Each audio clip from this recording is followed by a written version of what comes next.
All right, so you brought him up. I didn't bring him up. You brought him up, okay? Carl Lentz.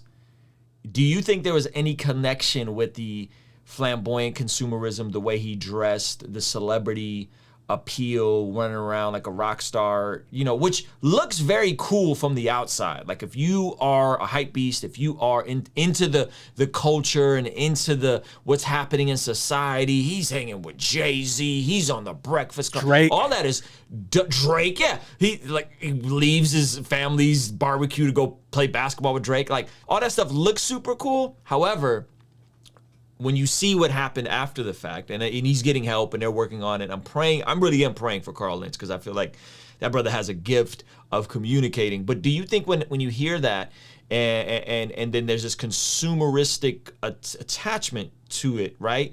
And I don't say consumerism, I don't want to deduct it just consumerism, celebrity lifestyle.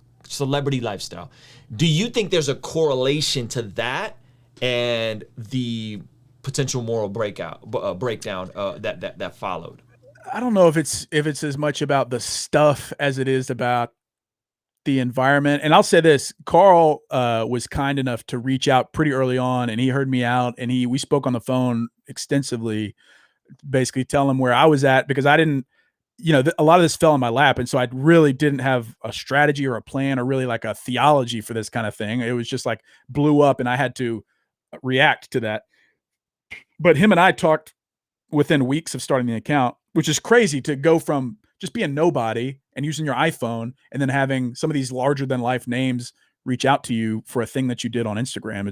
It's a really weird deal.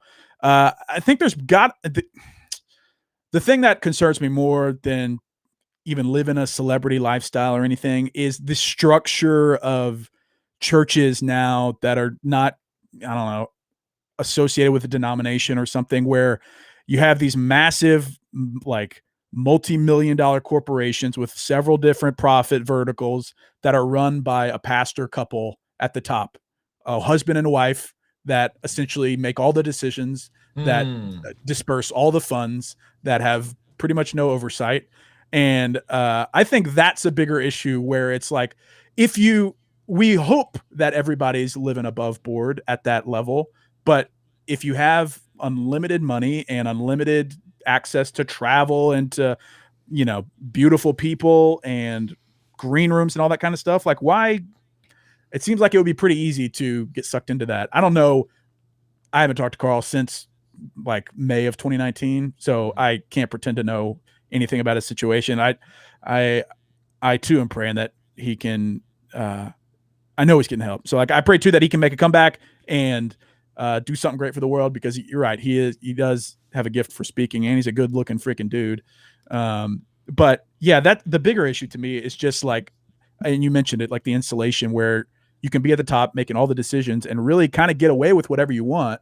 And you would hope that everybody does that perfectly. But also, I know the type of person I am. It's like, if I've got power and people saying I'm awesome and money and access to whatever I want, why wouldn't I screw that up? So it just seems like a dangerous game to play to me. Yeah, man. And the one of the most wild things I heard Carl Lentz say was, he said something along the lines of like, yeah, I don't really do sermon prep. I do sermon prep when I'm hooping. And I was like, well, we could tell, like, because the messages just be so shallow sometimes, right? But he's just such a dynamic communicator. But it's like, this man just writes his sermons in his head while he's playing basketball, right? And that was like that was like a red flag. But I just kind of tucked it away, didn't think anything of it. And now on the other side of this, it's like, oh man, sheesh, it's a bummer, And can some of this be prevented with regards to the structure of the churches? I like that you said that, because the structure of the churches, I think, is important, which in your book, you bring up this intersection of capitalism, consumerism, and celebrity.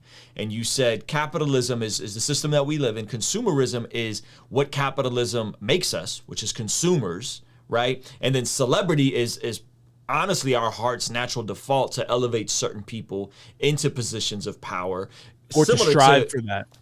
Or to strive for that, right? Similar to the children of Israel wanting a king, right? Yeah. Instead of having God as their authority, they wanted a king. And it's really interesting. And I remember hearing Jordan Peterson talk about this idea with Andrew Schultz, and he said that's a combo right there, bro. Oh, that's a great Andrew interview. Schultz and Jordan Peterson. Such a great interview. I love interview. Andrew Schultz. Yeah, and they were having this discussion about greatness and power, right? And how some people are just powerful because they're powerful.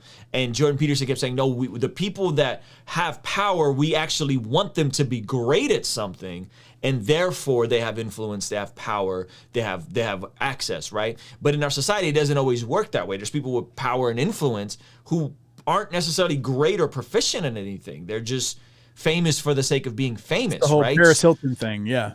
Yeah, and so you take this combination of celebrity culture, capitalism, and consumerism, and you get this new system of church where you got, 8, 9-figure budgets, or no, you said 7 and 8-figure budgets, or did you say 9-figure budgets? 9. 9 is 9. No, wait, 9 is. That's hundreds of millions. There's hundreds of millions of Isn't that 9? dollars. 9, yeah, that's 100 million. Yeah, church with a $100 million budget. There's several here in Dallas.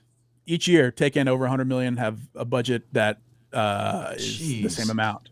I mean, it's just like all those things. I mean, I get it's a trickle effect. I get how we got here, but all those things are at play in all of our modern churches right now, and it basically turns church into a whole lot of stuff that doesn't matter, and we spend a whole lot. Just if you think about the dollar signs that go into putting church on a Sunday, all the music, all the people, all the tech, all the air conditioning to fill these massive buildings. Like, it's just so much money and so much emphasis on something that isn't exactly scalable and is affecting people that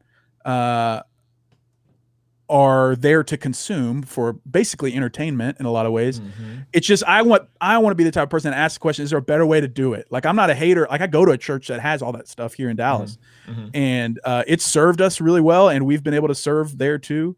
I don't think being big is a bad thing, but I think if at a macro level, all of these things are at play that are distracting us from actually following Jesus. And I just want people to start to pull at that a little bit or strip it away.